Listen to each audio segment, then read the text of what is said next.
కొంతమంది అదే ప్రయాణంలో ఉన్నారు. ఇల్లు ఉంది కానీ ఏమాత్రము సౌకర్యము లేదు. ఒకసారి నేను నాకు తెలిసిన వాళ్ళ ఇంటికి లేక బంధువుల ఇంటికి వెళ్ళాను.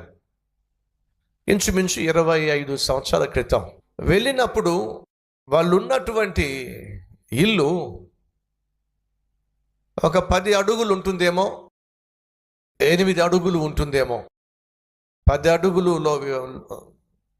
లోతు లేకపోతే వెడల్పు లేక పొడుగు, 8 అడుగులు వెడల్పు. కానీ విచిత్రం ఏమిటంటే అదే గదిలో 2 కుటుంబాలు ఉంటున్నాయి. ఎన్ని కుటుంబాలు? 2 కుటుంబాలు. ఆ 2 కుటుంబాలు ఒకే గదిలో మధ్యలో ఒక పరదా వేసుకొని 5 అడుగుల్లో వాళ్ళు, 5 అడుగుల్లో వీళ్ళు. ఎలా సాధ్యం చెప్పండి? ఇద్దరు పక్కపక్కన పడుకున్నప్పుడు 4 అడుగుల నుంచి 5 అడుగులు కావాలి. ఉన్నదే 10 అడుగులు. వాళ్ళని చూసినప్పుడు నాకు అనిపించింది, ఎంత ఇరుకైనటువంటి గదిలో వీళ్ళు పడుకుంటున్నారు. అసౌకర్యం. ఈరోజు మన మధ్య కొంతమంది ఒకే గదిలో ఇరుకైనటువంటి స్థలంలో మీరుంటున్నారు. భార్య, భర్త, బిడ్డలు, ఓ చిన్న గది. అసౌకర్యం. మీ భర్త సంపాదిస్తుంది, ఏమాత్రం నీ ఇంటికి సరిపోవటం లేదు. అసౌకర్యం. కనీసం ఫ్యాన్ కూడా కొనుక్కోలేకపోయావు. అసౌకర్యం. టేబుల్ ఫ్యాన్ కూడా పెట్టుకోలేకపోయావు. అసౌకర్యం. ఇంట్లో కనీసం 2 కుర్చీలు కూడా వేసుకోలేకపోతున్నావు. అసౌకర్యం. 2 గదుల ఇల్లు ఉంది కానీ కనీసం ఒక మంచి మంచం కూడా వేసుకోలేకపోతున్నావు. అసౌకర్యం. వేసవికాలం వచ్చినప్పుడు కాస్త చల్ల నీళ్లు తాగాలని ఆశపడతావు కానీ కొంచెం చిన్న ఫ్రిడ్జ్ కూడా లేదు. అసౌకర్యం. బంధువులు ఎవరైనా ఒకవేళ మన ఇంటికి వచ్చారు అని అంటే వాళ్ళు పడుకోవడానికి కనీసం ఒక గది లేదు. అసౌకర్యం. ఈరోజు మనలో చాలామంది అసౌకర్యంతో కూడినటువంటి నివాస స్థలంలో ఉంటున్నారు. దయచేసి గమనించండి. నేను హైదరాబాద్ వచ్చినప్పుడు ఒక చిన్న గదిలో ఉండేవాడిని. అంతేకాకుండా ఆ గది వెనక ఎక్కడో, మీకు తెలుసు కదా అపార్ట్మెంట్లు అంటే ఎలా ఉంటాయో, 3 పోర్షన్స్ ఇటు 3 పోర్షన్స్ అటు ఉంటాయి. ఫ్యామిలీస్కి ఏమో లోపలే బాత్రూమ్ పెట్టారు. బ్యాచిలర్స్ అందరికీ మాత్రం వెనకాల ఎక్కడో ఒక చిన్న బాత్రూమ్ పెట్టారు. వీళ్ళందరినీ దాటుకొని ఆ మూలకు వెళ్ళాలి. వెళితే 3 అడుగులు వెడల్పు, 3 అడుగులు పొడుగు, 5 అడుగుల ఎత్తు. అది బాత్రూమ్. సుమారు 6 అడుగులు ఉన్నటువంటి నేను ఆ బాత్రూంలోకి వెళ్తే స్నానం చేయడం కూడా కుదరదు. చాలా అసౌకర్యం. చాలా ఇబ్బంది పడేవాడిని. స్నానం చేయడానికి చాలా కష్టమయ్యేది. ఆ తర్వాత కల్వరి టెంపుల్ మనం స్టార్ట్ చేసినప్పుడు నైనా గార్డెన్స్లో, మన కల్వరి టెంపుల్ మెట్రో గార్డెన్స్లో ఉన్నప్పుడు మీకు తెలుసో లేదో, రోడ్డు పక్కనే మన కల్వరి టెంపుల్ ఆఫీస్ ఉంది. నైనా గార్డెన్ దగ్గర రోడ్డు పక్కనే ఉంది.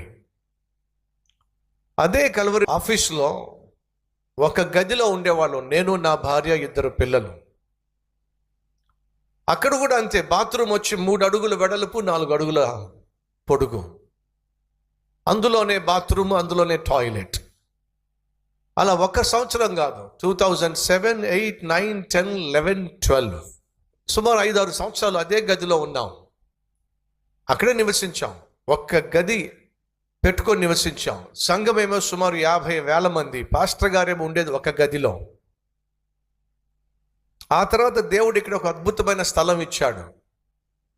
ఆ స్థలం ఇచ్చినప్పుడు, ఆ స్థలంలో అడుగు పెట్టినప్పుడు చాలామంది నాకు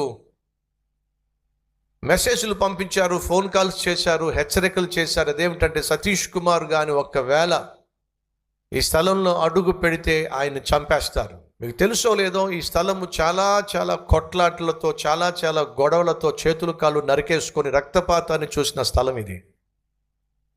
న్యూస్ పేపర్లో ఆల్మోస్ట్ ప్రతి వారం కూడా న్యూస్ వస్తే ఇంత పెద్ద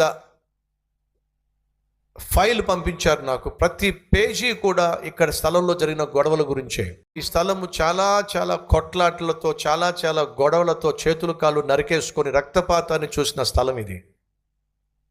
న్యూస్ పేపర్లో ఆల్మోస్ట్ ప్రతి వారం కూడా న్యూస్ వస్తే ఇంత పెద్ద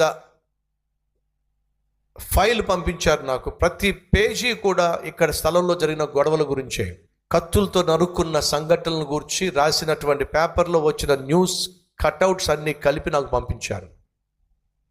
ఇంత ప్రమాదకరమైనటువంటి స్థలంలో మీరు అడుగు పెడుతున్నారు, మిమ్మల్ని చంపేస్తారు, ఈ స్థలం గొడవల్లో ఉంది. కానీ దేవుడేమో ఈ స్థలాన్ని చూపించి ఇదే నేను కల్వరి టెంపుల్ కోసం ఇచ్చినటువంటి స్థలము అని దేవుడు చెప్పాడు. అటువంటి సమయంలో ఈ స్థలంలో అడుగు పెట్టిన మొట్టమొదటిసారి చేసింది ఏమిటంటే, మీరు ఎంటర్ అవుతున్నప్పుడు ఎడం వైపున ఒక షెడ్ కనిపిస్తుంది. 45 అడుగుల పొడుగు, 30 అడుగుల వెడల్పుతో ఒక హాల్ వేశాం. అక్కడే ప్రార్థన స్టార్ట్ చేశాం. 15 అడుగుల వెడల్పు, 15 అడుగుల పొడుగు కలిగిన ఒక గది కట్టాం. అదే గదిలో నేను, నా భార్య, నా పిల్లలు, అలాగే ఆఫీసు. కల్వరి టెంపుల్కి దేవుడు స్థలాన్ని ఇచ్చినప్పుడు, ఈ స్థలంలో నేను వచ్చినప్పుడు ఒక నిర్ణయం తీసుకున్నాను. ఇక్కడ అడుగు పెడితే చంపేస్తాను అని చెప్పి అంటున్నారు. అలాంటప్పుడు ఇక్కడ నివసిస్తే పోలా? బాగుందండి ఆలోచన. ఇక్కడే నివసిద్దాం. నా దేవుడు నన్ను కాపాడగలిగితే ఎవ్వరు నన్ను ముట్టుకోలేరు. కాబట్టి చిన్న పిల్లలుగా ఉన్నటువంటి బిడ్డలిద్దరిని, నా భార్యను తీసుకొని అక్కడ సింగిల్ రూమ్లో ఉండేవాళ్ళం. అక్కడి నుంచి ఇక్కడ సింగిల్ రూమ్లోకి వచ్చాం. ఒక చిన్న బాత్రూమ్. సో కల్వరి టెంపుల్ నిర్మించేంత వరకు ఆ గదిలోనే నేను, నా భార్య ఉన్నాం. ఆ తర్వాత అక్కడ రేకుల షెడ్లోంచి మారి ఇదే ప్రాంగణంలో మరొక రేకుల షెడ్లోకి వచ్చాం. అప్పటి నుంచి ఇప్పటి వరకు రేకుల షెడ్లోనే ఉంటున్నాం. నాకు ఒక గది, నా భార్యకు ఒక గది. ఈ 2 గదుల్లోనే మేము జీవిస్తున్నాం.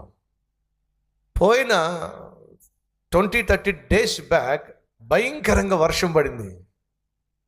గమనించారా?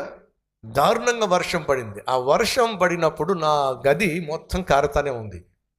అక్కడ గిన్నె పెట్టా, ఇక్కడ గిన్నె పెట్టా, అక్కడ గిన్నె పెట్టా, ఇక్కడ గిన్నె పెట్టా. సతీష్ కుమార్ సుమారు లక్షల సంఖ్యలో ఉన్న సంఘానికి పాస్టర్ గారు. కానీ ఈరోజు కూడా సతీష్ కుమార్ ఇంట్లో వర్షం పడితే పైనుంచి నీరు లేక వర్షం కారేటటువంటి ఇంట్లోనే ఉంటున్నాడు. ఎందుకని?